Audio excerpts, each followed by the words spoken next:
Assalamualaikum warahmatullahi wabarakatuh. Saya Muhammad Rifki Santoso.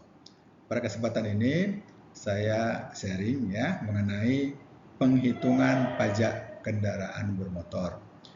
Penghitungan pajak ini itu ada beberapa variabel. Salah satunya adalah nilai jual.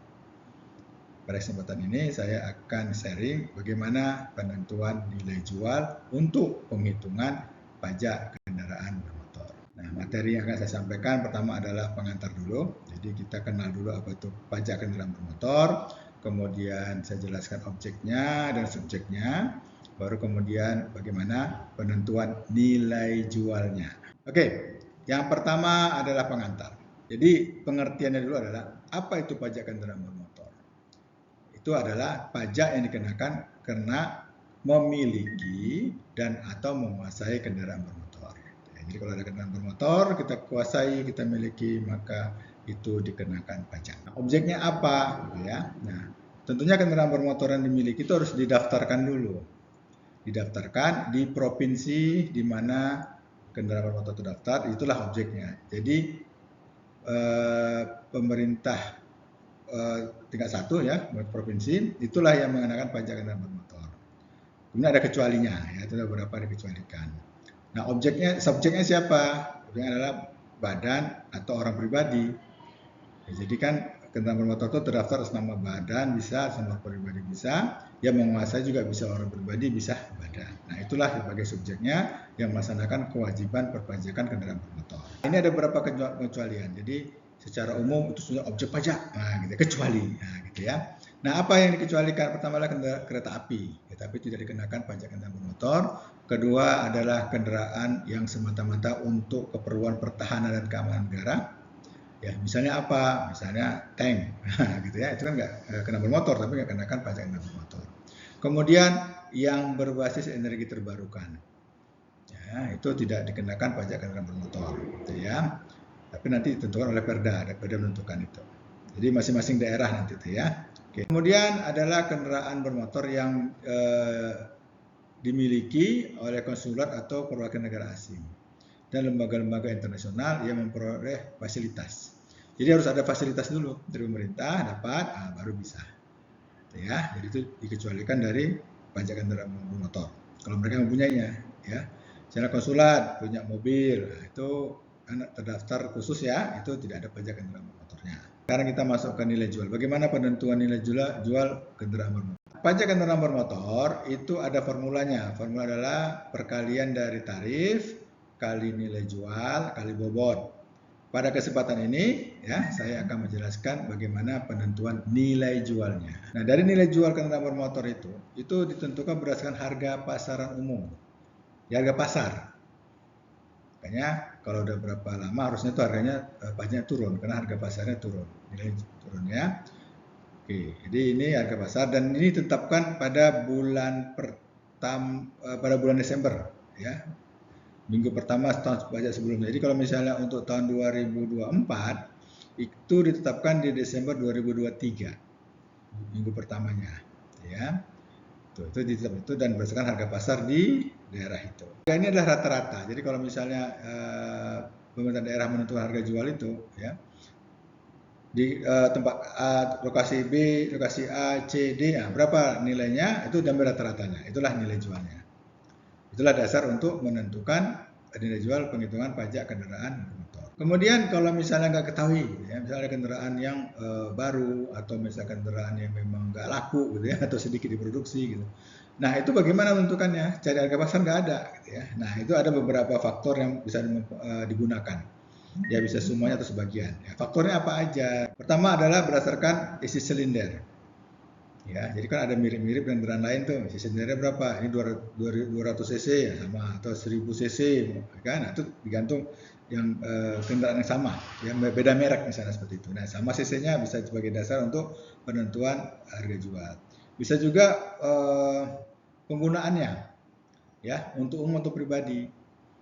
Ya, jadi bisa umum mungkin lebih murah gitu ya, kalau pribadi lebih mahal. Jadi mereknya sama ya, tapi untuk umum itu bisa berbeda nilai jualnya. Mereknya sama ya. Jadi kan bisa jadi tipenya berbeda, tapi mereknya sama. Nah, itu bisa mendekati sebagai dasar. Kayak gitu ya. Kadang-kadang pabrik ini kan bikin mobil tipenya berbeda, harganya beda gitu. Nah, itu kan bingung kita nih menentukan berapa nilai jualnya karena tidak tahu harga pasarnya. Lihat aja mereknya sama dan tipe yang berbeda tapi mendekatin gitu, seperti itu. Kemudian bisa juga berdasarkan tahun pembuatannya, ya. Jadi harga itu berdasarkan tahun pembuatan. Jadi bisa berbeda tipe, berbeda merek gitu ya, tapi pembuatan sama. Jadi bandingkan dengan kendaraan lain. Kemudian bisa juga berdasarkan pembuatnya, pabriknya gitu ya. Nah, gimana pabriknya? Ini kan mungkin beda tipe tadi, tapi pabriknya sama. Gitu. Itu bisa dibandingkan sebagai dasar untuk menentukan harga jualnya. Kemudian bisa juga dengan yang sejenis, ya. Jadi sama-sama sedan misalnya, sama-sama SUV gitu. Itu bisa. Mereknya berbeda, tapi sama SUV merek lain gitu. Jadi dari jenisnya itu bisa, ya. Atau berdasarkan dokumen impor.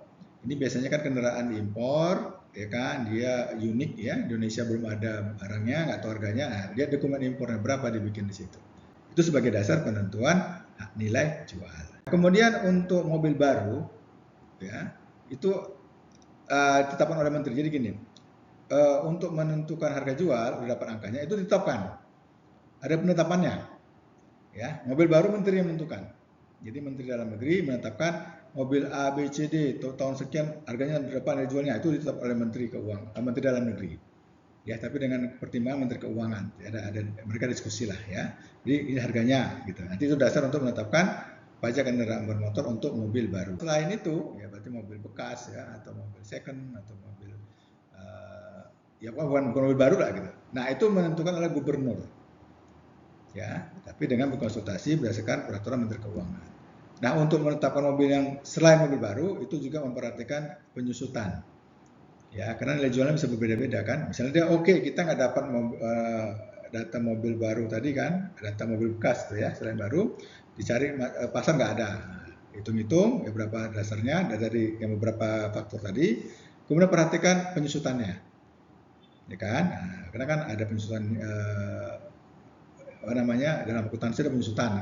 Nah, itu berarti barangnya sudah nggak baru lagi, udah nggak nilainya sudah nggak seperti baru, itu dikurangkan lah seperti. Jadi kalau berdasarkan data ini, berarti setiap tahun gubernur itu harus menetapkan nilai mobil selain mobil baru untuk nilai jualnya ya, untuk menetapkan PKP-nya. Itu seharusnya seperti itu. Dan faktanya mungkin bisa berbeda ya.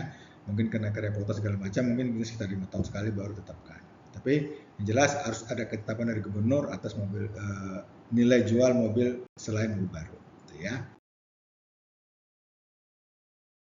Menyimpulkan bahwa nilai jual itu pertama ada harga pasar, ya. Kedua, kalau tidak diketahui pakai cara lain.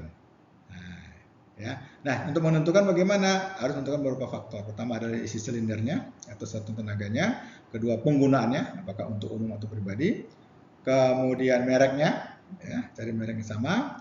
Kemudian berdasarkan tahun pembuatannya, bandingkan dengan kendaraan lain yang ada datanya. Terus berdasarkan produsennya, ya, pembuatnya sama nggak, bandingkan mobil lainnya.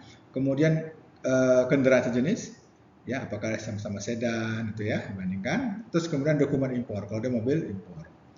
Jadi dibandingkan dengan satu kendaraan nggak tahu harganya, bandingkan dengan kendaraan lain yang tahu harganya. Jadi bisa nilainya diperkirakan seperti itu.